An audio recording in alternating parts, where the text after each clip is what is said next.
What's going on, everyone? So in today's video, we're going to be talking about why everyone should be picking up the Lair Darkness Structure deck, releasing this Friday, and I'm going to be talking about how good is the Lair Darkness deck. So, the Lair Darkness deck comes out this Friday.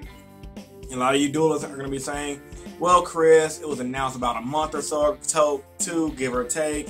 How good is that deck? So in this video, I'm going to take some time out and break down just that. Before I get to the actual video, I'm going to ask you guys to smash that like button. Let's try to get today's goal to 100 likes. That'd be awesome. Also, after the video, leave a comment in the comment section down below to support the channel, to help boost me in that cool YouTube algorithm. So, with all that being said, guys, without further ado, let's begin.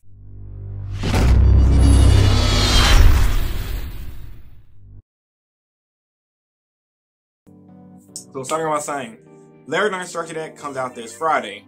I want to break this video down to 5 parts. Decks that you can abuse the deck with, TCG implications, talk about my personal ideas on a pure build, and giving the deck a hardcore rating. So let's start off with the first one.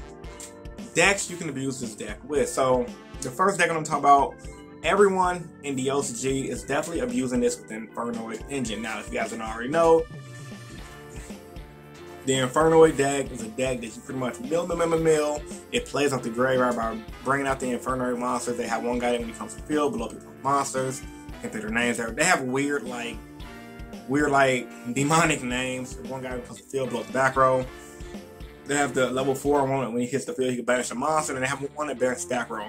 They all do this by, guess what? Tributing cards. So, with that being said, in the Lair Darkness decks, when I've seen one at OCG, they typically use the Infernoid engine in combination with the Lair Darkness field spell to tribute off the opponent's monsters with the Infernoid. So it's like you're pretty much getting 1-for-1 plays all day. So you play Lair Darkness, play the one guy that tributes off the monsters to pop the monster. So you can pretty much play him, tribute off your opponent's monster, could banish another monster. It's so freaking good. And furthermore, for the less, I mean, the combination of the deck is pretty much endless. And it's also a mill deck, so when you think of this deck being a 60 card deck, especially from what they've been doing in the OCG, you definitely want to maximize the amount of cards you can do. So if you draw Grassless Greener plus Lair Darkness, it's pretty much going to be in a good position.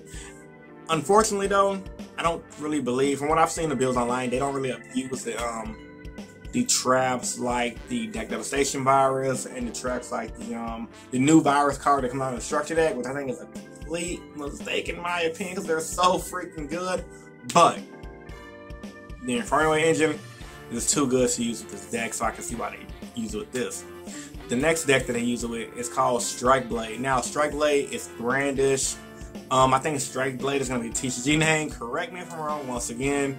This deck is all over the place. The Brandish archetype as a whole. Separate video I'm planning it for that, explaining what that deck does in detail. But for the most part, they capitalize on their spell cards and the one Brandish Maiden.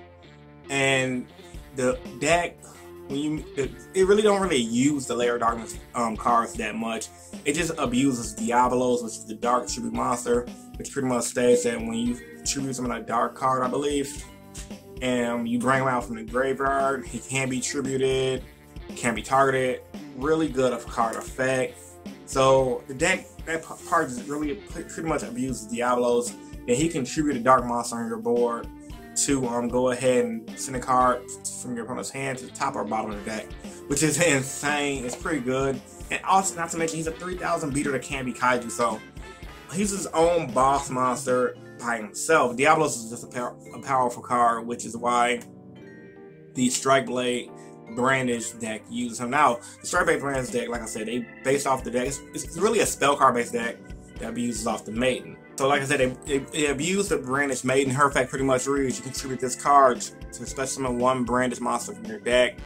I'm sorry, from your extra deck to the extra monster zone. If I face up Brandish Maiden, link monster you throw to right battle or leaves the field because of an opponent's card effect. While this card is in your graveyard, you can special summon this card. You can only use each effect of Brandish Maiden once per turn. Level 4 Dark, so you tribute her out to bring out the extra guy. You bring out Diablos from the graveyard. Plays for days, boys. Plays for days. So yeah, man. So it's pretty much like Diablo's control with the Brandish. It's just like it just synergizes well with the deck. And the other deck that uses this deck is Inferno. It's pretty solid for what the archetype is meant to do. Now, TCG implications is the next part of this video. And I personally think for the TCG, it depends on the deck building pack Dark Sabers to release. Because like I said, the branded stuff, I thought it came out in Flames of Destruction originally when I didn't mention it in the beginning of this video, but now I'm mentioning it now. They branded stuff, the Sky, whatever stuff, it comes out in the deck pack Dark Saber. So depending on how we get that in the TCG, it's going to determine how this deck top tiers up in the in the TCG. Right now in the OCG, the maiden version of the deck and the Inferno version of the deck, it's like neck and neck in capabilities. I've seen a bunch of them top on both sides with the powerhouses of Diablo's Control versus Inferno Diablos. Me personally, I like the pure build. In my ethereal mind, I'm thinking the pure build is good with Metaverse, which is a proven fact because in the OCG and the Inferno build, they're using Metaverse, and apparently Metaverse jumped to $5. Called it. My Rick and Morty voice called it. So yeah, man, Metaverse is a good card. But I do think the virus version of the deck is still gonna be pretty solid. Some people may think it's inconsistent. I don't, because just think about it for a second. The deck Devastation Virus, the virus card from the structure deck, Full Force Virus are all still solid cards that can F the opponent up, and they can mess up the opponent's hand. Hand control is definitely something that is capital in any card game, because if your opponent's low on resources, it's a good game, no coming back. So in my personal opinion, pure version is going to be ran hardcore in the TCG for at least the first couple of weeks. Then you're going to have the people using the OCG version with the Inferno build, because that's the most popular build right now for the deck.